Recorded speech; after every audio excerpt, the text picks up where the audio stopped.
आज रचना के लिए बहुत खुशी का दिन था। आज उसे बहुत लोगों को जवाब देना था, जिस जवाब को देने के लिए वह पिछले 6 सालों से इंतज़ार कर रही थी। पर अब वक्त आ चुका था उन मतलबी लोगों को जवाब देने का, और रचना ने उन्हें जवाब देने की पूरी तैयारी कर रखी थी। रचना एक अच्छे खाते पीते खानदान की इकलौती बेटी थी। उसकी शादी भी एक बहुत ही अच्छे परिवार में हुई थी, लेकिन उसके परिवार में इंसान के नाम पर सिर्फ उसका पति था। बाकी सबको अगर जानवर कहा जाए तो कोई गलती नहीं होगी। रचना के परिवार में उसके सास ससुर, उसके जेठ जेठानी, उसका पति और उसकी एक छोटी ननद थी। इतने लोग थे रचना के ससुराल में।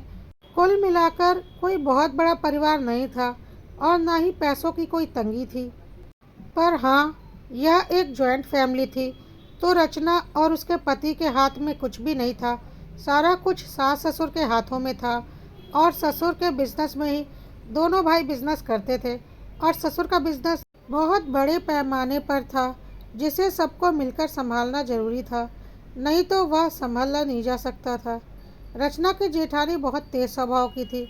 उसने सारे घर पर अपना आधिपत्य जमा रखा था, क्योंकि वह 8 सालों से उस घर की बहू थी और सब कुछ अपने हाथों में उसने ले रखा था।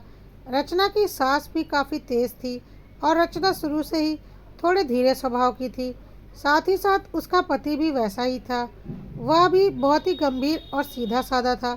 रचना की छोटी ननद तेज स्वभाव की तो नहीं थी और बहुत ही मीठा बोलती थी, पर वह बहुत चालाक थी और एक दूसरे से शिकायतें लगाती रहती थी और लड़ाइयाँ करवाती रहती थी। रचना ने कुछ दिनों में यह सब कुछ समझ लिया था, और यह भी समझ लिया था कि इस घर में रहना है तो बहुत सोच समझ कर रहना पड़ेगा, नहीं तो कभी भी कुछ भी इल्ज़ाम उसके ऊपर लग सकता है। जेठानी के आगे किसी की नहीं चलती थी। वह किसी की नहीं सुनती थी और खुद को उस घर की अकेली मालकिन समझती थी। सास को घर से कोई मतलब नहीं था। वह दिन भर अपने किटी पार्टी में और इधर उधर घूमने में बिजी रहती थी, और घर आने पर बस उन्हें खाना पीना चाहिए होता था, और उसे जो चाहिए होता था तुरंत उसके आगे हाजिर हो जाना चाहिए था, नहीं तो वह पूरे घर में हंगामा मचा देती थी, और उनसे लड़ पाना किसी के बस की बात नहीं थी। और यह सारी जिम्मेदारी अब रचना के सिर पर आ चुकी थी, क्योंकि जेठानी तो घर की मालकिन थी, देवरानी अभी नई नई आई थी, ननंद को कुछ करना नहीं था, दिन भर किसी न किसी की चुगली करने बैठी रहती थी, उसकी खातिरदारी भी करनी थी। रचना घर के कामों में पिसती जा रही थी और अपने लिए बिल्कुल समय नहीं निकाल पाती थी। उसका पति भी यह सब कुछ देखता था, पर कुछ कर नहीं पा रहा था। रचना एक तरह से पूरे घर की नौकरानी बन गई। उसे अपने लिए बिल्कुल वक्त नहीं मिल पाता था, और यदि वह थोड़ी बहुत दबी जुबान में विरोध करती तो सास जेठानी ननंद सब उसके ऊपर हावी हो जाती। इतने सालों मैंने भी इस घर को संभाला है, तुम कुछ ही महीनों में परेशान हो गई। जेठानी बोली, तुम्हारे आने से पहले 8 सालों से मैं इस घर को इसी तरह से संभाल रही हूँ, और तुम 2 ही महीनों में परेशान हो गई। पर उनके स्वभाव को रचना समझ चुकी थी कि उन्होंने कितना संभाला होगा। जो एक बात का 10 कड़वे बातों में जवाब देती हैं, और क्योंकि मैं बहुत सीधी हूँ तो मेरे ऊपर हावी होती हैं। रचना का पति भी यह सब कुछ देख रहा था, पर वह कुछ भी नहीं कर पा रहा था, और इस तरह से रचना के दिन गुजर रहे थे। और समय के साथ रचना गर्भवती हुई। अब उसे पूरे आराम की ज़रूरत थी, इसलिए वह अपने मायके जाना चाहती थी, पर ससुराल वालों ने उसे मायके नहीं जाने दिया, और उसकी और उसके पति की अपने घर वालों के आगे बिल्कुल नहीं चली, और रचना को ससुराल में ही रहना पड़ा।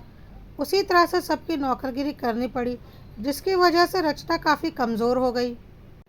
पर इसके बाद भी ससुराल वालों को उसके ऊपर कोई दया नहीं आती थी। रचना के पति को बहुत गुस्सा आता था, पर वह अपने घर वालों से रचना के लिए लड़ नहीं पाता था, और रचना को यह बात पता थी कि उसका पति इतना सीधा है कि वह अपने घर वालों से इस बारे में बात नहीं कर सकता।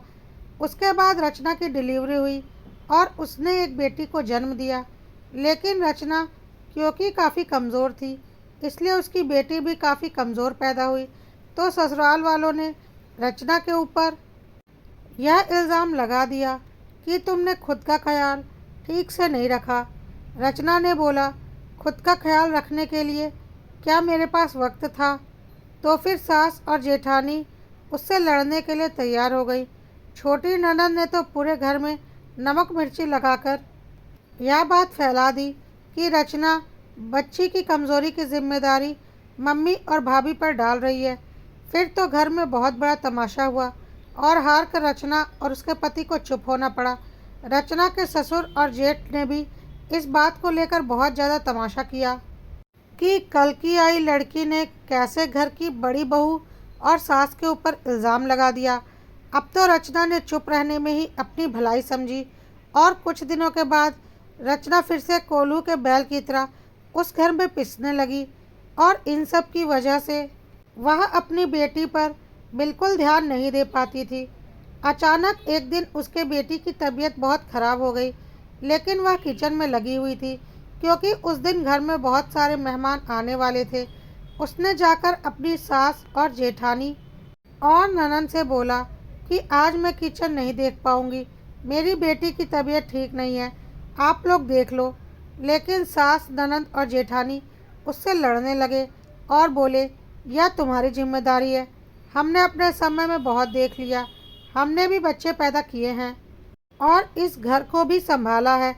इस पर रचना ने बोला, वह तो मुझे पता ही है कि आप लोगों ने कितना किया होगा, जो आज एक गिलास पानी भी खुद नहीं ले सकते। पर इस पर फिर से वह लोग लड़ने को तैयार हो गए, इसलिए रचना वहाँ से चली गई। लेकिन उसका दिल रो रहा था, वह अपनी बच्ची के ऊपर ध्यान नहीं दे पा रही थी। मेहमान आकर जा चुके थे और रचना जल्दी से दौड़कर अपनी बच्ची के पास गई। उसकी बच्ची बुखार से तप रही थी। उसने तुरंत अपने पति से बोला, इसे तुरंत डॉक्टर के पास लेकर चलते हैं। इस पर उसकी सास और जेठानी ने बोला, बच्चों को तो यह सब लगा ही रहता है, थोड़ी पट्टियाँ लगा दो, वह ठीक हो जाएगी। रचना ने बोला, इनकी बात मत सुनो, तुरंत डॉक्टर के पास चलो, इन्होंने मुझे इसका ख्याल तक रखने नहीं दिया। यह तुम्हारी बेटी है, इनकी नहीं। रचना और उसका पति तुरंत बच्ची को लेकर डॉक्टर के पास गए।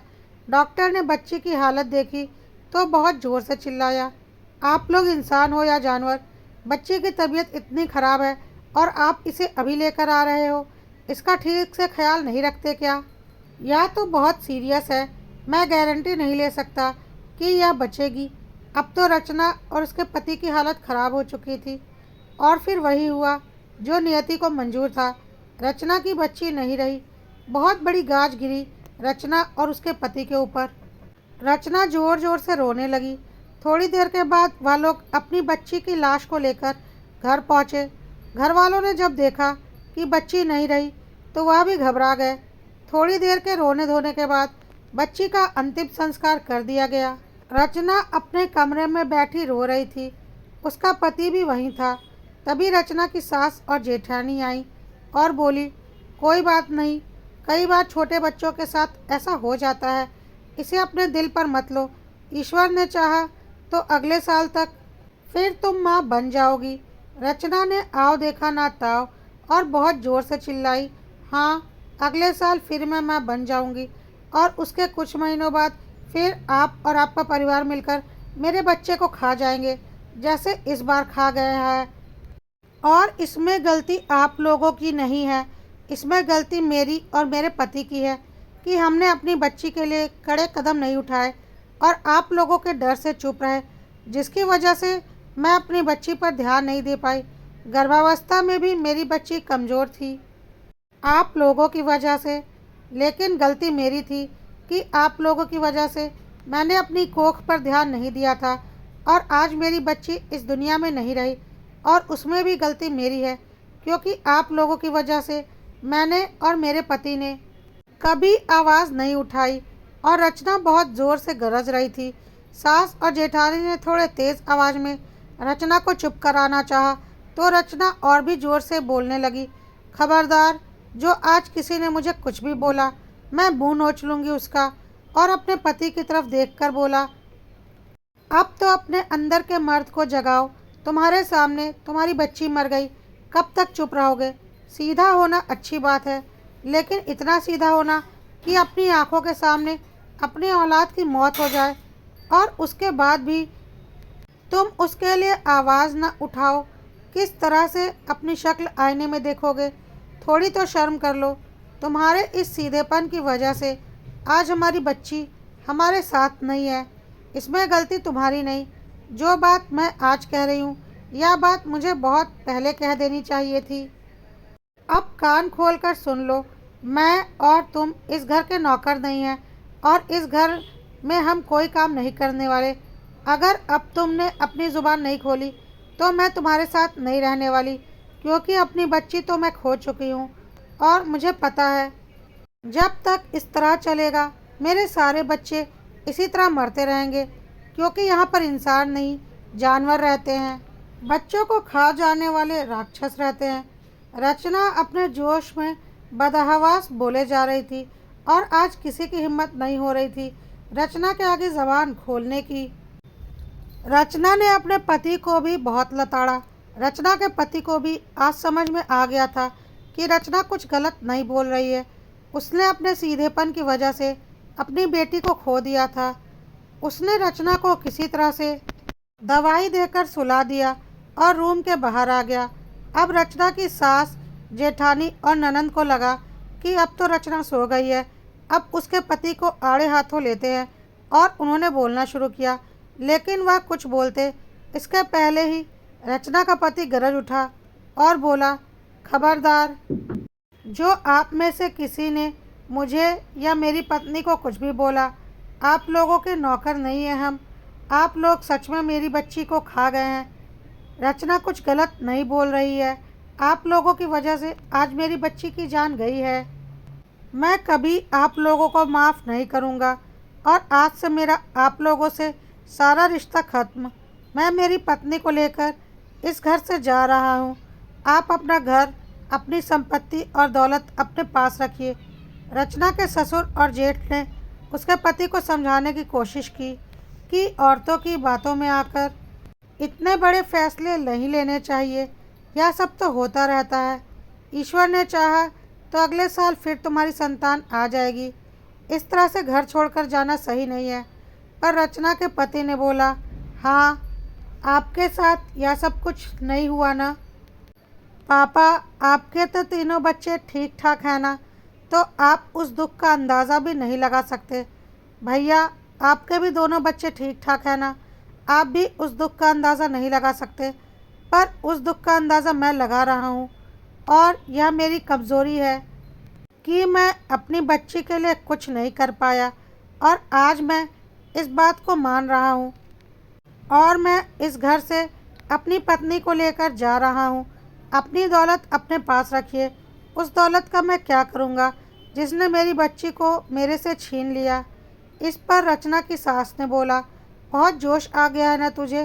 तुझे क्या लग रहा है बाहर जाकर तुझे इतने ऐशो आराम मिलेंगे?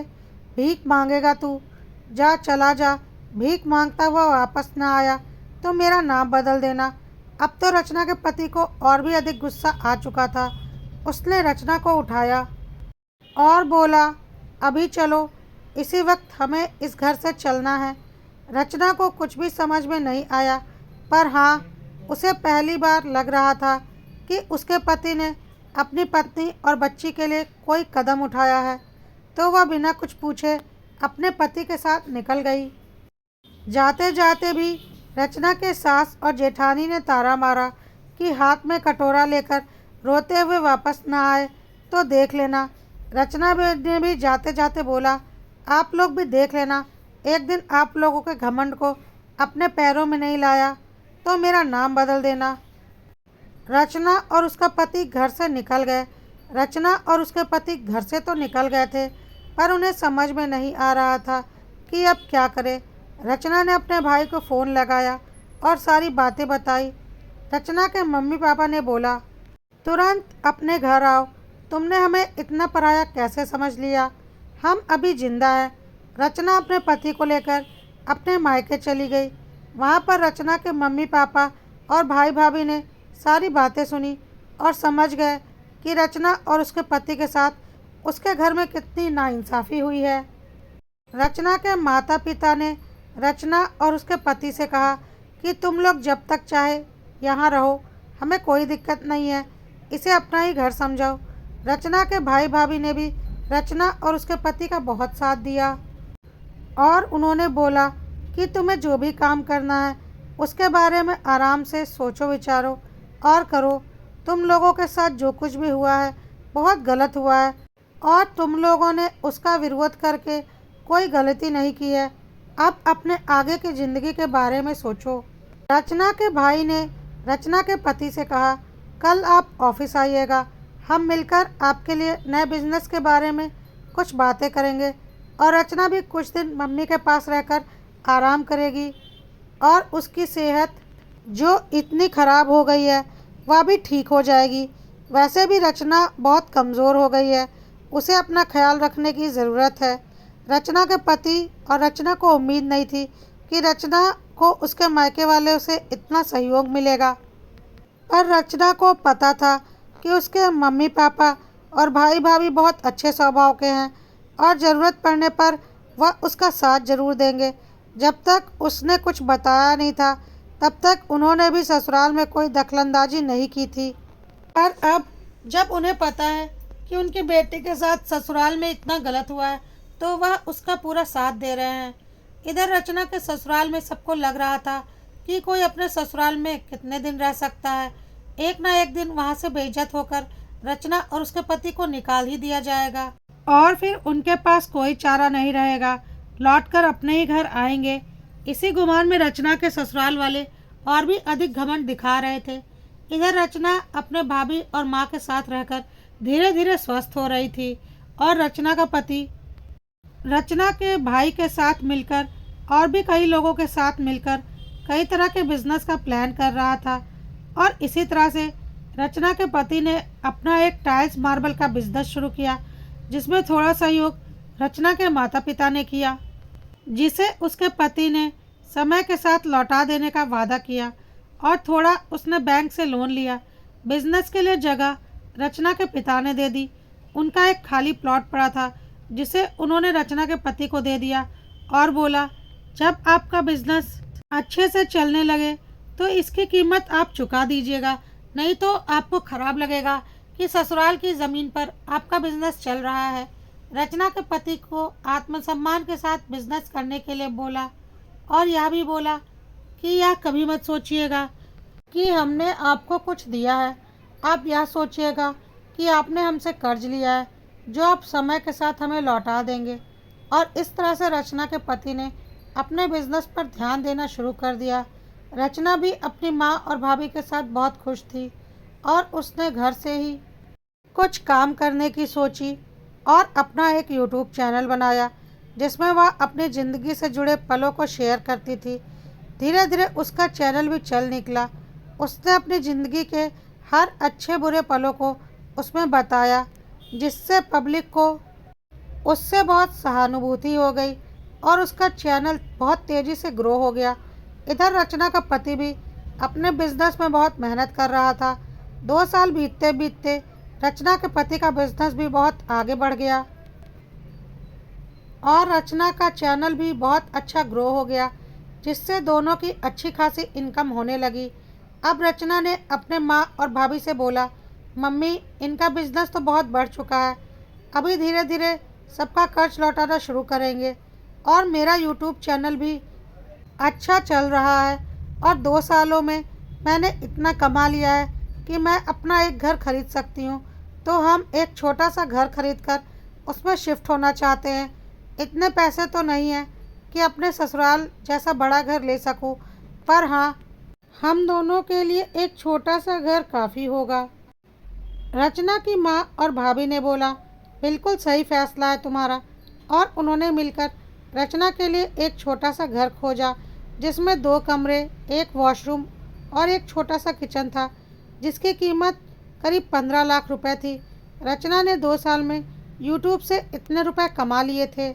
रचना के पति को यकीन नहीं हो रहा था कि रचना ने 2 साल में 15 लाख रुपए कमा लिए हैं, जिससे वह एक घर खरीद रही है। पर रचना ने बोला, जहाँ चाह वहाँ रहा, और अब धीरे धीरे मेरी इनकम भी बढ़ ही रही है। और साथ ही मुझे और भी प्लेटफॉर्म पता चल रहे हैं जिससे कि इनकम होती है। आप अपने बिजनेस पर ध्यान दीजिए और मैं अपने बिजनेस पर। इस तरह से रचना और उसका पति अपने अपने कामों में बिजी हो गए। रचना दोबारा गर्भवती थी। इस बार वह अपना पूरा ख्याल रख रही थी और उसकी माँ और भाभी तो थे ही। रचना का यूट्यूब चैनल भी बहुत अच्छा चल रहा था और उसके पति का बिजनेस भी। समय के साथ रचना ने एक बेटे को जन्म दिया जो कि पूरी तरह से स्वस्थ था। रचना भी इस बार पूरी तरह से स्वस्थ थी। रचना को अपने घर से निकले 3 साल हो चुके थे। इस बीच उसका एक बच्चा भी हो चुका था, पर ना उसने अपने ससुराल वालों से, ना ही ससुराल वालों ने उससे कभी कोई संपर्क साधा। ससुराल वालों को तो यह भी नहीं पता था कि रचना और उसका पति कहाँ है। वह अपने मायके गई थी, या तो उन्हें पता था, पर उन्हें यह नहीं पता था कि अभी वह वहीं पर रहती है या कहीं और चली गई। ना उन्होंने कभी यह पता लगाने की कोशिश की।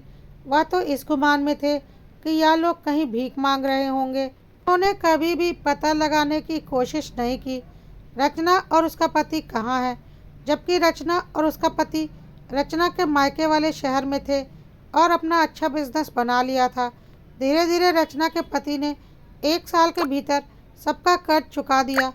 अब वह बिजनेस पूरी तरह से रचना के पति का हो चुका था और घर से निकले भी उन्हें लगभग 4 साल हो चुके थे, पर एक बार भी घर वालों ने उनके बारे में नहीं पूछा था। वह तो इसी घमंड में थे कि उन लोगों का कुछ भी नहीं हुआ होगा, कहीं पर छोटी मोटी नौकरी कर रहा होगा, आज नहीं तो कल लौटकर घर ही आएगा। इधर रचना के ससुराल में रचना के पति के चले जाने से उसके हिस्से का काम करने वाला कोई नहीं बचा था, जिसे बाहरी लोगों से करवाया जा रहा था, जो काम तो करते थे, साथ ही साथ बेईमानी भी करते थे और तनख्वाह भी लेते थे, जिसकी वजह से उनका बिजनेस लगातार घाटे में जा रहा था। क्योंकि बिजनेस बहुत बड़ा था, इसलिए उन्हें शुरू में अंदाज़ा नहीं हुआ था, पर 4 साल बीतते बीतते उन्हें समझ में आ चुका था कि उन्हें इस बीच करोड़ों का नुकसान हो चुका है। अब उन्हें रचना के पति की कीमत समझ में आ रही थी। अब रचना के ससुर और जेठ चाहते थे कि उनका छोटा बेटा वापस आ जाए, पर इतने दिनों तक उन्होंने उससे कोई संपर्क नहीं साधा था, तो वह किस मुंह से उससे बात करते। दोनों ने अपनी अपनी पत्नियों से बात की और बताया कि बिजनेस में करोड़ों का नुकसान हो रहा है, छोटे का घर आना बहुत ज़रूरी है।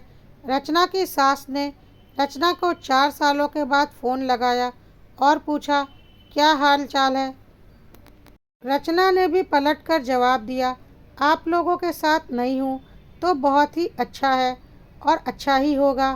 क्या हुआ, आज हमारी याद क्यों आ गई?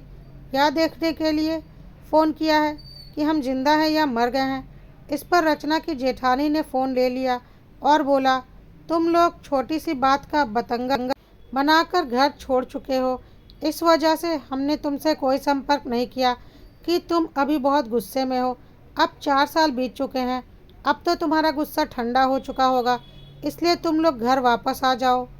इन 4 सालों में रचना के छोटी ननद की शादी भी हो चुकी थी। तो रचना ने बोला, आप लोगों ने तो हमें नहीं बुलाया, तब आप लोगों को हमारी याद नहीं आई? तब हम घर के सदस्य नहीं थे? आप लोगों ने तो हमें बताना भी ज़रूरी नहीं समझा कि मेरी छोटी ननद की शादी है और आज आप हमें बुला रहे हैं। ज़रूर इसके पीछे भी आप लोगों का कोई स्वार्थ है और अब मैं और मेरा पति आप लोगों की बातों में आने वाले नहीं हैं।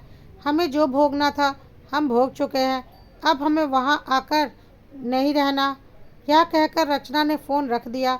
इधर रचना के ससुर और जेठ ने रचना के पति को फ़ोन किया तो उसने भी वही जवाब दिया जो रचना ने कहा था। तब ससुर और जेठ ने साफ कहा कि तुम्हारे चले जाने से हमें बिजनेस में करोड़ों का नुकसान हो रहा है, तुम वापस आ जाओ। तो रचना के पति ने कहा, वह आप जानिए, वह आपका बिजनेस है। आप लोगों ने घर से निकलते वक्त हमसे यही कहा था कि हम सड़कों पर कटोरा लेकर भीख मांगेंगे, लेकिन ऐसा नहीं हुआ। आज मेरे पास मेरा अपना बिजनेस है, सिर्फ मेरा अपना। जिसमें कोई हिस्सेदारी नहीं है और मैं मेरा बिजनेस छोड़कर कहीं नहीं जाने वाला। आप लोगों ने तो मुझे बहन की शादी में नहीं बुलाया, लेकिन मैं जल्दी ही अपना एक बहुत बड़ा घर खरीदने वाला हूँ और उसके गृह प्रवेश की पूजा में आप लोगों को ज़रूर बुलाऊंगा। साथ ही मैं एक नई फैक्ट्री भी खोलने वाला हूँ। 2 साल के अंदर आप लोगों को बताऊंगा, कहकर रचना के पति ने फ़ोन काट दिया। अब रचना के ससुराल वाले समझ चुके थे कि यह दोनों मियाँ बीवी अब उनके झांसे में आने वाले नहीं हैं। इधर दिनों दिन रचना के ससुराल का बिजनेस डूबता जा रहा था और रचना का बिजनेस दिन दुगनी रात चौगनी तरक्की कर रहा था। रचना ने कुछ और भी ऑनलाइन काम शुरू कर दिए थे, जिससे रचना की भी अच्छी आय हो रही थी। रचना का बेटा भी अब 2 साल का होने को आया। रचना और उसके पति को घर छोड़े लगभग 6 साल हो गए थे। आज रचना ने अपने पैसों से बहुत बड़ा घर खरीदा था, जो कि उसके ससुराल के घर के बराबर ही बड़ा था, और रचना के पति ने अपने बिजनेस की कमाई से बहुत बड़ी फैक्ट्री खोली थी और इन दोनों की पूजा एक साथ थी। आज मम्मी पापा और भाई भाभी को दिखाने का वक्त आ चुका था और सुनाने का वक्त भी आ चुका था, क्योंकि उन्होंने जो किया है उसके लिए तो उन्हें सुनाना ही है और आईना अब हम उन्हें दिखाकर रहेंगे। उन्होंने पार्टी में अपने घर वालों को बुलाया। घर वालों को भी लगा कि यह अच्छा मौका है, वहां चलकर रचना और उसके पति को मना लेंगे और उन्हें वापस घर ले आएंगे। नियत समय पर रचना के ससुराल वाले रचना के घर के गृह प्रवेश की पूजा में आए। साथ ही साथ उन्होंने फैक्ट्री देखी। उन्हें उम्मीद नहीं थी कि रचना और उसका पति इतनी तरक्की कर जाएंगे। उन्हें अपनी आंखों पर विश्वास नहीं हो रहा था। रचना का घर देखकर तो उन्हें अपना घर उसके आगे कम लग रहा था। उन्होंने तो यह सोचा था कि कोई छोटा मोटा घर लिया होगा, और साथ ही साथ रचना की फैक्ट्री देखकर उनकी तो आंखें ही चूंधिया गईं। उसके बाद पूजा वगैरह समाप्त हो गई और सबका खाना पीना होने लगा। रचना अपने मायके वालों के आगे पीछे डोल रही थी और ससुराल वालों को कोई खास तवज्जो नहीं दे रही थी। रचना की जेठानी ने अपनी आदत के अनुसार फिर ताना मारा कि तुम तो बस अपने मायके वालों में ही लगी हुई हो, थोड़ा हमारी ओर भी ध्यान दे दो। तो रचना ने बोला, आपकी ओर ध्यान देकर ही तो अपनी बच्ची खो चुकी हूँ, अब और नहीं। ज़रूरत पड़ने पर मेरे मायके वाले ही काम आए थे, ना कि आप लोग। तो मेरे लिए अब सब कुछ यही लोग हैं। आप लोग मेरे लिए कोई मायने नहीं रखते। आप लोगों को यहाँ सिर्फ इसलिए बुलाया था कि दिखा सकूँ कि आप लोगों ने बोला था कि कटोरा लेकर हम आपके पास आएंगे, लेकिन आज देख लीजिए, हम कोई कटोरा लेकर आपके पास नहीं आए, बल्कि आज आपसे अधिक संपत्ति हमारे पास है और आगे और भी बढ़ेगी, क्योंकि आपकी तरह हम लोग चालबाज नहीं हैं। रचना की जेठानी को रचना से ऐसे जवाब की उम्मीद नहीं थी। वह तो सोच रही थी कि मेरे आगे उसकी ज़ुबान नहीं खुलेगी। अब रचना की सास ने बोला, चल बेटा, अब सारा गुस्सा छोड़ दे और घर चल, अपना घर तो अपना ही होता है।